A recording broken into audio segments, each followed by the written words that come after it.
being a family car, the 1,000 horsepower is plenty on the street. You never use it. We put the kids and drive it every weekend.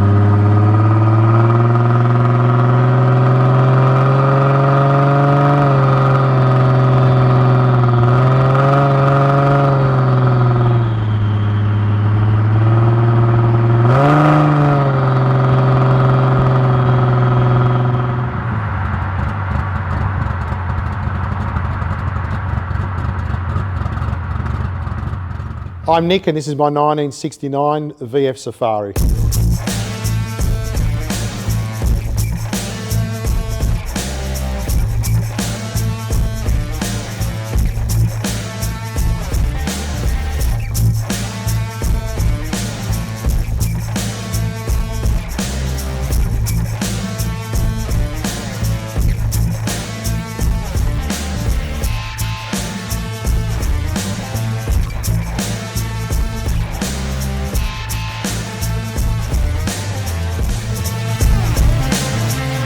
I chose it because I always wanted a wagon. I've had hardtops my whole life. I had a couple of sedans, and the wagon was just a good thing for the family and hard to find at the time. I found it in the country. I bought it as a bog stocker, slant-six, auto, bench seat. The old man had it. It was originally a farm car. Interior, all I've done is put Auto Technica front seats because I had a beige interior to start off with it. Made door trims for it.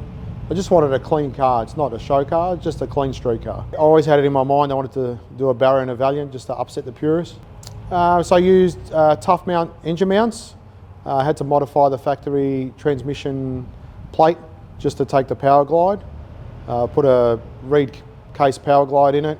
It's got GJ driveline tail shaft, 9-inch diff. So rear end was done by PSI'd up Pazzo, did all the 9-inch for me. Set up all the leaf spring pinion angles and everything to get it going. So 255, I've got a Hero radial on it at the moment.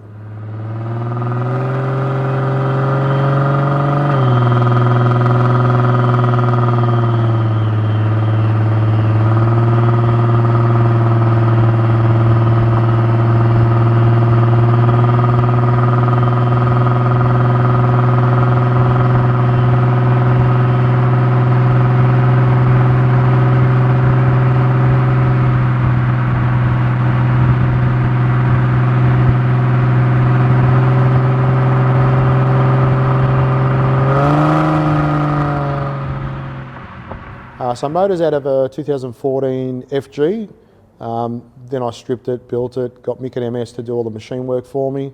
It's got forged pistons, rods, gapped all the rings, standard head, cams, pretty much all the normal stuff you do, oil pump gears and all that. Yep, custom intake manifold made by Custom Alloy. Yeah, I think they're in Queensland. Exhaust manifold was made by Steadfast. I've got a G42 1450 turbo on it at the moment. Run dual fuel pumps in it, the 425s. All Haltech, computer, dash, pin pad, anything I could put that had some technology in it to update the Valiant, I've done to it. So hose clamps to get rid of all the silicon hoses and clamps so you don't blow them off under high boost. So it's got all the Plasma Man clamps on it. Front suspension's all QA1 chrome moly.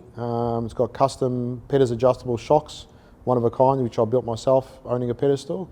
Brakes are Wilwood discs, front and back, twin pot. Unboosted, yeah, just the oversized master cylinder. So power, we're just making shy of 1,000 horsepower at the wheels. I've got another turbo to go back on it now, G45 1500. I want to get to that 1250 rear horsepower. So that's my goal at the moment. But look, being a family car, the 1,000 horsepower is plenty on the street. You never use it. We put the kids and drive it every weekend. So I went to Heathcote, did a 990 at 139 mile an hour, I think it was all up. 1350 kilos as is, no driver. Yeah, so future plans pretty much just a bigger turbo, run a bit more boost into it, change the fuel pumps, hopefully make that 1250 horsepower of the wheels.